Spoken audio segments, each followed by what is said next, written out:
Diamondvale, Shattered Memories. By Eric Hua. Chapter 20. Breakthrough. Entering the city of Zenith with a group of former students of Diamondvale, now deemed outlaws. Netanya, Harshitha, Arnov, Ajay, and Willingham all had their wrist in shackles as Captain Saivik took the front and Enforcer Max was at the rear. Moving through the marketplace area, the prisoners were followed closely by a merchant hauling his supplies on his wagon covered by a giant cloth. He even had a monkey on his back as they were heading towards Diamondvale. When Saivik arrived at the gate of Diamondvale, he was met with a couple of enforcers guarding the front entrance. Saivik let the excited enforcers know that he was on a time crunch and he needed to get the prisoners into confinement immediately. They did a quick check before allowing their captain to proceed. Once Saivik, Max, and all the convicts entered the Diamondvale premise, the enforcer saw the next person in line, the merchant with the monkey. At the same time, a group of enforcers appeared and surrounded Saivik, Max, and the former students of Diamondvale. One of the enforcers held out a poster that showed the captain and Max had been deemed traitors. The enforcers thought they had Saivik and Max outnumbered until they heard a loud screech coming from the monkey. Saman's war cry was the signal to let everyone know that the first phase of the plan was over. Liam removed the cloth from the wagon. Jumping out were Aria, Myla, and Dante, who surprised the enforcers. While they kept the initial forces busy, Saivik and Max broke the shackles off everyone else so they could join the fight. With their combined efforts, they were able to defeat the first wave of enforcers, but reinforcements were on their way. Myla, Dante, Ajay, Arnov, and Netanya stayed to hold off the oncoming forces. The rest separated into two groups to carry out their mission. Ashima was walking through the hospital, about to see her next patient. She was stopped by a couple of enforcers who had an important request for her. The doctor was annoyed, but she agreed to follow the guards. After taking a few steps, Saman broke through the hospital window in his gorilla form.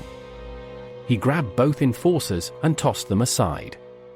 That alerted a small group of security guards, who were making their way to apprehend the gorilla. While Ashima was confused, Saman grabbed the doctor by the waist and ran from the guards. The group of enforcers also joined in to pursue after the crystal gorilla, but a torrential wave appeared and washed them away. Harshitha had appeared to help with the rescue. Saman kept running, but when he arrived at a fork in the hallway, he saw enforcers running at him from all directions. Ashima was punching Saman in the back and she yelled for Harshitha to save her. Harshitha paused for a moment to think carefully about her next move. She swung her orb towards Saman and bonked Ashima in the head, causing her to fall unconscious. Saman thanked Harshitha for making his job easier. Harshitha and Saman were ready to bash their way through, but coming down one of the halls was a barrel that rolled towards one group of enforcers. They looked closely and saw a lit fuse that was about to detonate a huge barrel of explosives. Saman and Harshitha jumped for cover, and the explosion sent the enforcers flying through the halls. When the smoke cleared, they saw Liam at the end of the hallway. They ran with the pirate until they had nowhere to run.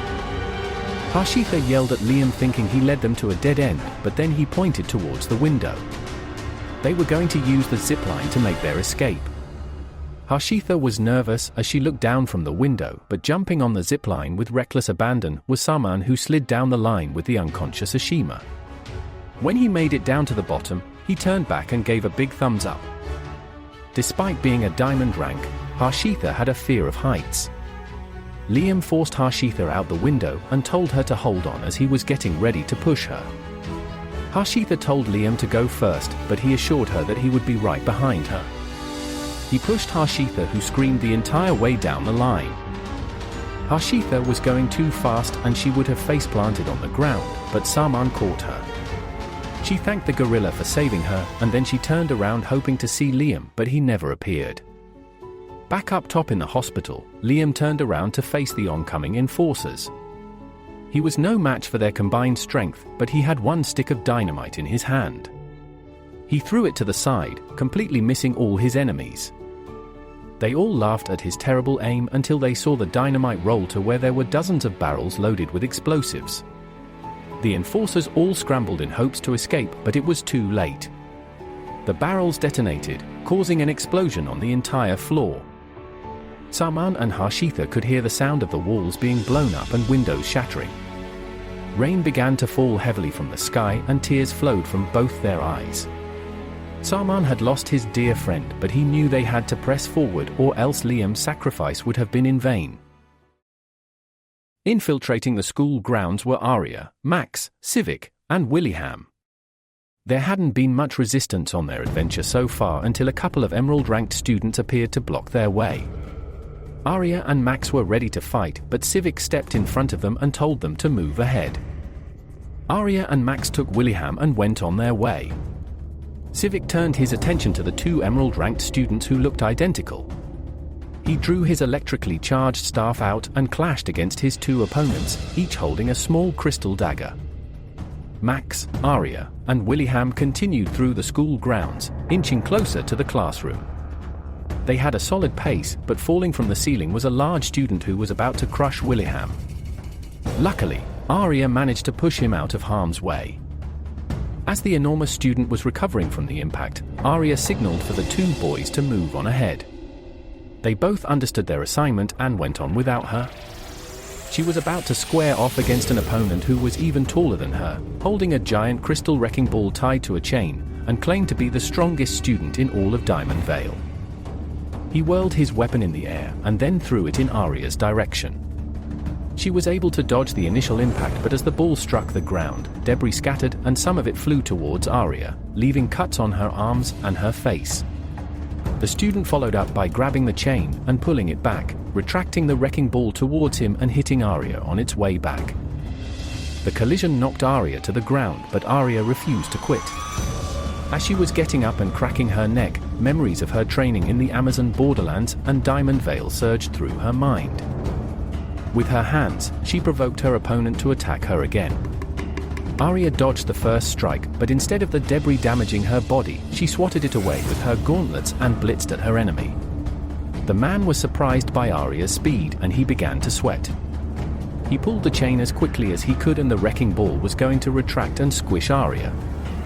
It was about an inch away from making contact against Aria, but at the last moment, she did a flip and barely evaded the weapon. Now the wrecking ball was heading towards its owner at high velocity. The student had no time to dodge, so he was forced to hold his ground and use his hands to push back the wrecking ball. Aria launched herself and punched the wrecking ball with her dominant fist. Her momentum and power added to the force of the wrecking ball.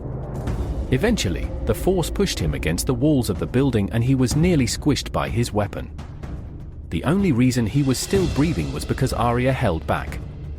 Realizing this, he conceded and Aria walked away without saying another word. Returning to the battle between the captain and the two identical-looking students, Saivik seemed to have things under control. He had both his enemies breathing heavily and he wasn't breaking a sweat. That was when his opponent pulled out his geode stone and placed it onto his weapon. He explained his special ability known as the Mirror Blade. He could make a copy of himself to help him fight. When he finished explaining, Saivik was no longer dealing with one opponent but at least 20. In unison, they all jumped at him. Saivik managed to repel back 4 of the clones, but there were too many of them. He became overpowered by their sheer numbers, but somehow, Saivik managed to stand up. As he was regaining some of his memories of when he was an exceptional marksman in ranged firearm. He held out his right arm and the contraption on his wrist activated. A laser shot out of it and vaporized one of the clones. All the other clones reacted by charging towards Saivik, but one by one Saivik shot down his enemies until there was only one enemy left. The student begged for mercy and Saivik shot him in his right shoulder. Saivik was about to walk away, but his opponent suddenly faded away. The one Saivik defeated was a clone, and the real opponent was still out there. In a panic, he frantically looked around, but he felt something strike him on the back. When he looked down at his ribs, he saw a blade pierce through the left side. The student thought he had won, but Saivik was the captain of the enforcers and therefore, he had the profiles of every student at Diamondvale. He knew exactly who he was dealing with the moment he met his opponent. The Mirror Blade user called the captain's bluff until Saivik announced the exact location where he was hiding, at the clock tower. Although Saivik couldn't reach his opponent, standing on the rooftops was Max holding out a bow with an arrow. He could see his target on the other side. He released the arrow towards the clock tower and hit his target. All the clones that were near Saivik all evaporated into thin air. Willingham was now entering his old classroom. As he opened the door, he saw nobody else inside other than a crystal lizard in his cage. Willingham ran up to Barman, but Professor Sam blocked his way. He was nervous as he knew he couldn't beat Professor Sam in a fight. To make matters worse, a group of enforcers barged into the room. One of the enforcers told the professor to leave the boy to them. They made their way towards Willingham, who was now scared out of his mind. What kept him going was the thought that everyone was risking their life for him to grab Barman. He had a sudden burst of energy and was ready to fight, but when he opened his eyes, he saw all the enforcers defeated. The only one standing was Professor Sam. She walked over to the cage, took the lizard out and gave it to her student. Willingham thanked Professor Sam for what she did, and he left the room to return to his friends. With Barman, they could now find the hidden lab in the polluted wilds. Returning near the entrance of Diamondvale, Myla, Dante, Ajay, and Netanya were standing their ground against the enforcers. They had been stalling for a great length of time, and finally, they could see both groups returning. Netanya waved her wand and created a bubble force field to keep the enemy at bay. Saman carried Ashima out with Saivik, Willingham, Max, and Ajay following close by. Netanya had expended much of her energy, and the enemies were able to break through the force field. Jumping in to kick a few of them aside was Myla, followed by a flurry of punches from Aria. They stood ready to take on the mass of Diamondvale security, but an electrical barrier appeared with Arnov standing behind it. Dante told both Myla and Aria to take Netanya to safety. He assured them that he and Arnov had the situation under control. So the two women picked up Netanya and escaped together. Arnov charged forward with his shield in front, and Dante gave him supporting fire. They successfully repelled all the enforcers, but a group of bloodhounds were running towards them. They slipped past Arnov's defense, leaving Dante vulnerable.